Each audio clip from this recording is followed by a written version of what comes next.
Hi, everyone. I'm Natalie Duracco, Evidence for Action's Grantee Manager. If you don't already know, Evidence for Action, or E4A, is a grant-making program of the Robert Wood Johnson Foundation. Our mission is to support research teams developing and disseminating evidence about what works to advance racial equity and improve health and well-being outcomes for people and communities of color. Today, I'm going to walk you through how to navigate E4A's website and show you the process of submitting an application in Robert Wood Johnson Foundation's application and review system, which I may refer to as the A&R system from now on. So let's go ahead and get started with a brief overview of E4A's website.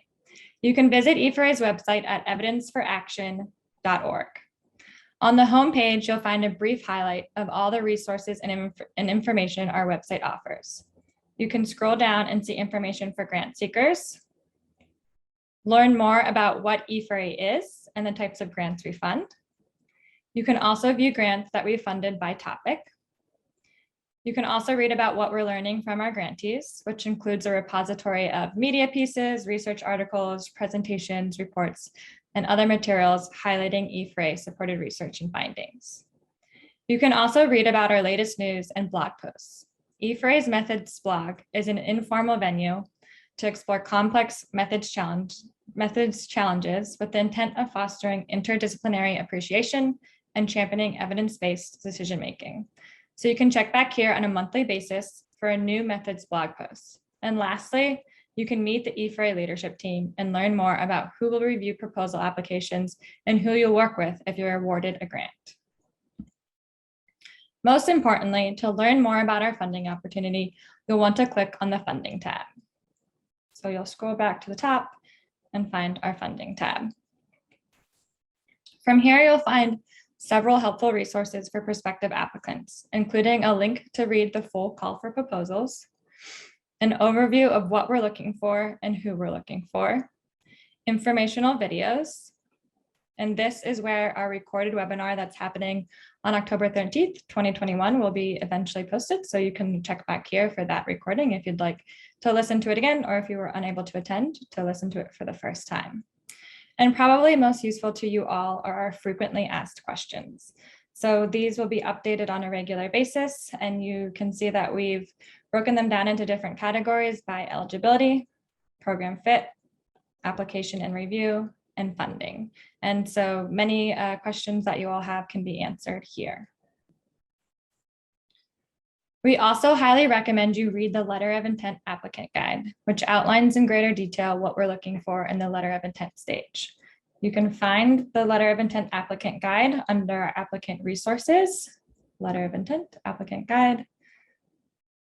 And here you can see we break down the process of applying at the letter of intent stage, as well as specific information we're looking for.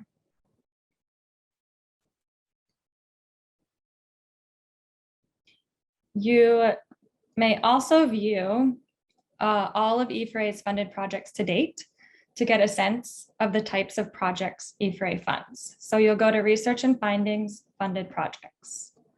And here you'll see in chronological order all of the grants E4A has ever awarded. You can also go back up here and look at the funded projects by various topics that we fund.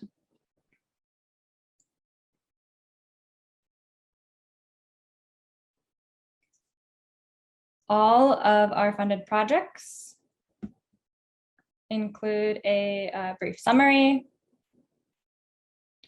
the main research questions, the actionability of the research, the outcomes, and the methodology that's being used, in addition to other key highlights from the grant itself, like the grantee and partner organizations, the grant status, the principal investigators, the start date, the award amount, and the duration.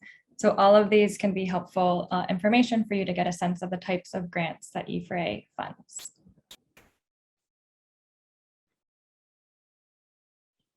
If you've read through all of these resources, but still have questions and would like to talk to a staff member to determine if your project is a good fit for E4A's funding mechanism, you can join a virtual Q&A session on the specified dates and times provided via the Zoom link, which is posted on our website. So if you go back to funding, join a virtual Q&A, you can see all of the dates we have listed here via this Zoom link. You can join, and somebody from E4A staff will be there to answer any questions you have.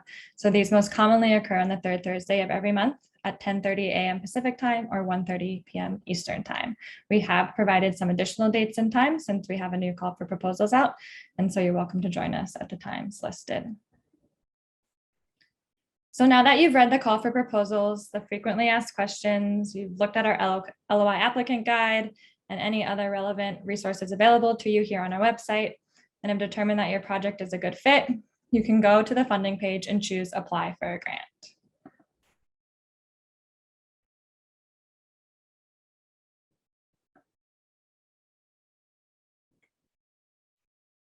You'll then be taken to the Robert Wood Johnson Foundation Funding Opportunities page for the E4A call for proposals.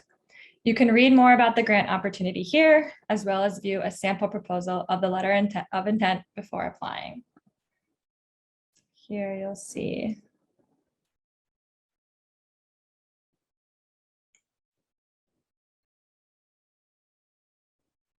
a sample of all of the sections that are included at the letter of intent stage.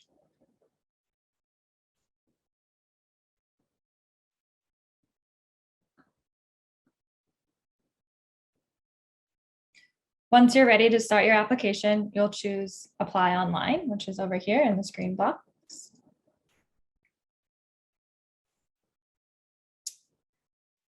You'll be taken to RWJF's A&R system, which the sign-in looks like this. This is where you'll be prompted to register for a My RWJF account. If you've already created an account, you can use your login information to sign in. If this is your first time, you can go ahead and register for an account. And so I'll just go ahead and type in my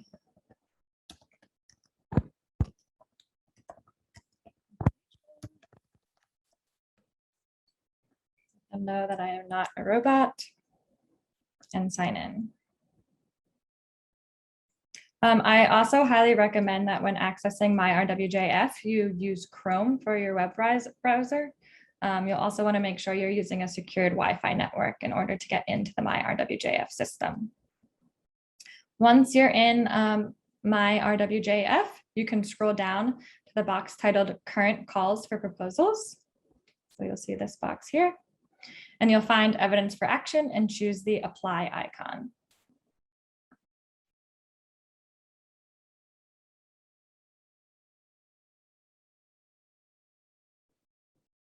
So I've already started a letter, so this is prompting me that do I want to view my current letter or start a new one? So I'll just view my current letter. So you can have multiple letters open under My RWJF. So you can have multiple E4A letters open, but any applications that you have under the Robert Wood Johnson Foundation funding mechanism will be in your My RWJF. So this main page, once you've clicked apply for the evidence for action, call for proposals, shows all the sections that are needed to be need to be completed in order to submit an application for funding review. There's also instructions for you to read that you can do so by just hitting see more. In addition to the resources, there's all of these other resources here to help you navigate the A&R system. So under the applicant guide, you can see all of the different resources that are available to you. So the applicant webinar will be posted here if you ever need to reference that. The timing of the letter of intent stage, it takes about 6 to 9 weeks for you to hear back as to whether or not you're invited to submit a full proposal after you've submitted your letter of intent. So you can expect to hear back from us within 6 to 9 weeks once you've submitted. And then a lot of additional instructions on how to invite different collaborators and contributors on this proposal. If you need anybody to come in and enter information for you, how to edit your application, print your application, upload documents, so on and so forth. There's also FAQs that are specific just to the A&R system and how to navigate the A&R system and any troubleshooting tips you might have. This also links back to our program specific FAQs that I showed you earlier. So if there was something that you had a question about and think it could be answered here, you can always click back there from the A&R system. And also another link to the E4A program website and our applicant resources can be found here. So now I'll briefly walk you through each section you need to complete.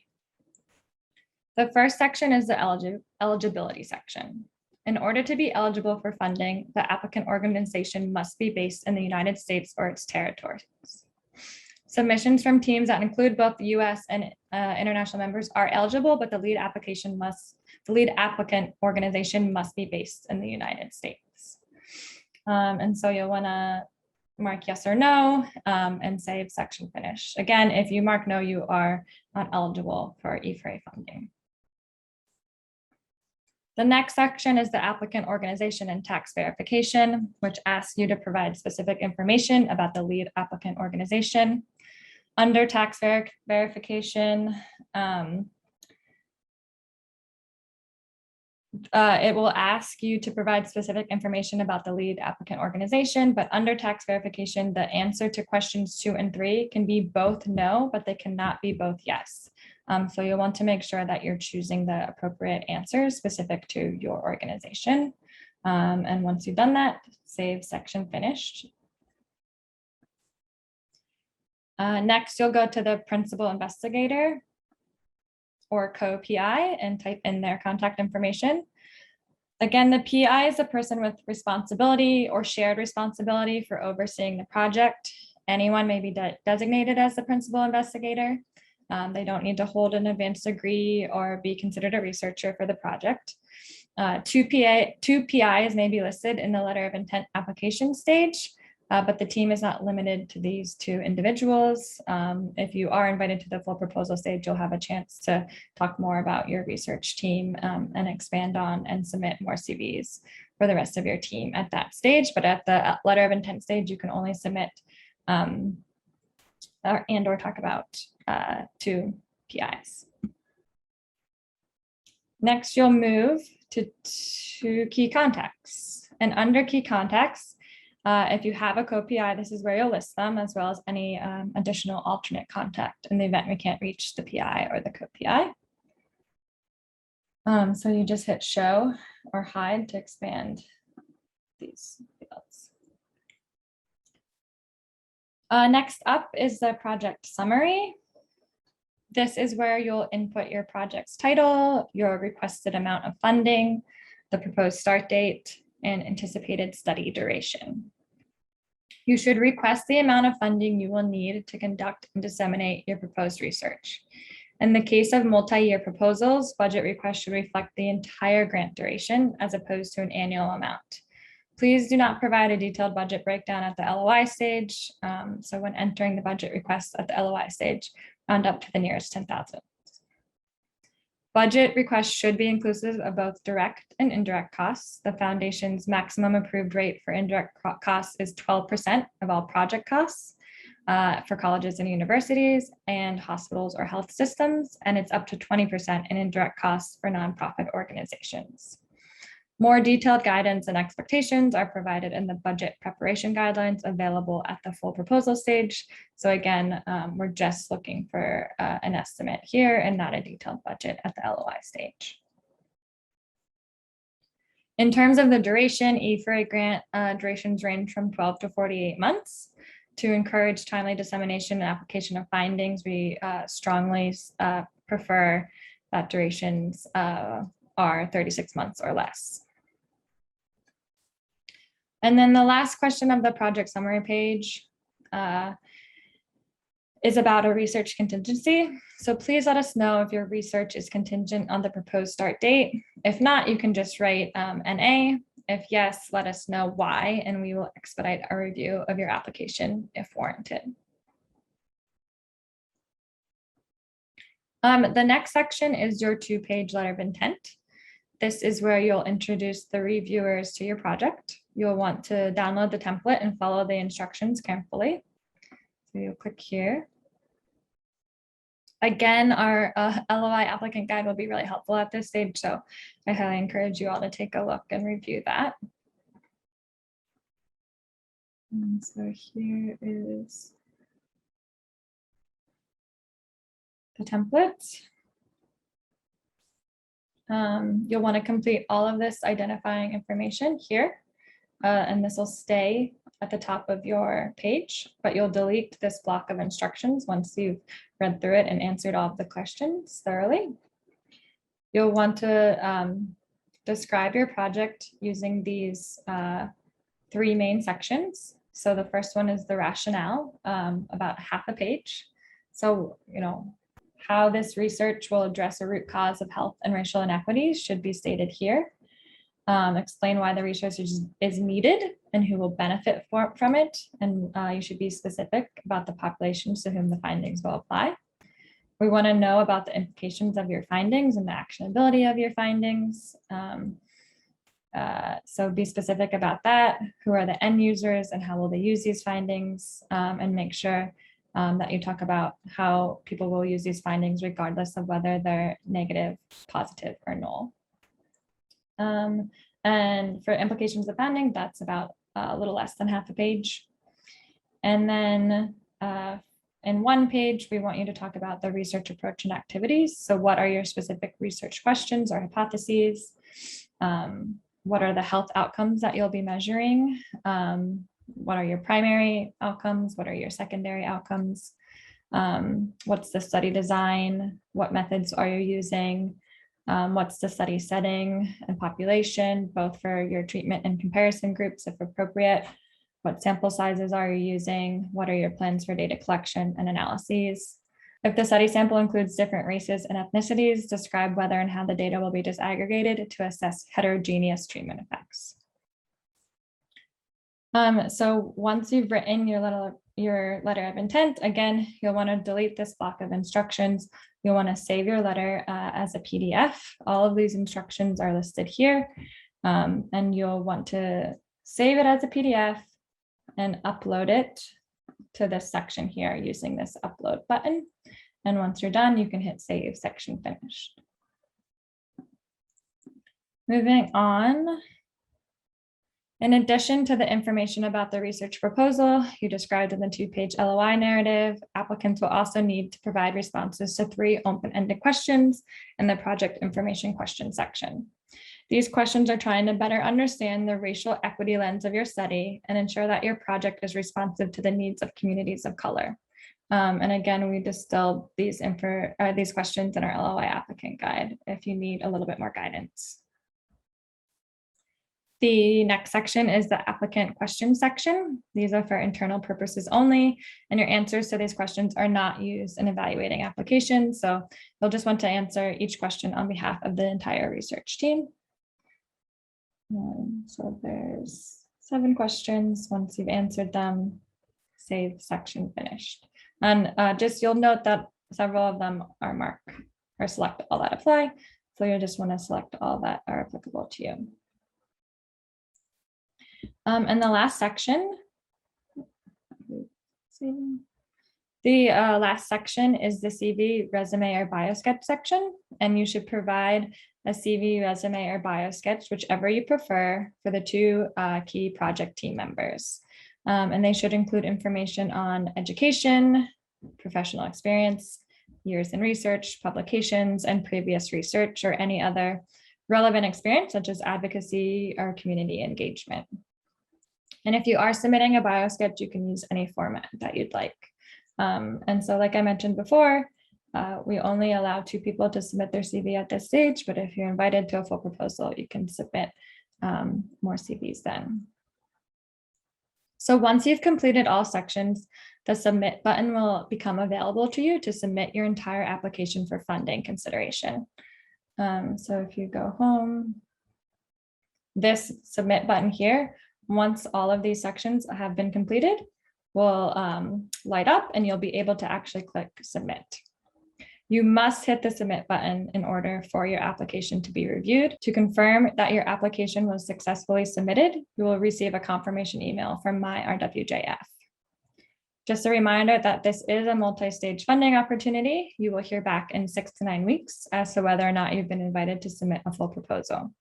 If you have any questions about the funding opportunity or how to apply in the application and review system, you can always contact our program office at evidencefораction@ucsf.edu, and someone from our program staff will assist you as soon as possible. And so thanks everyone. We look forward to reviewing your proposals.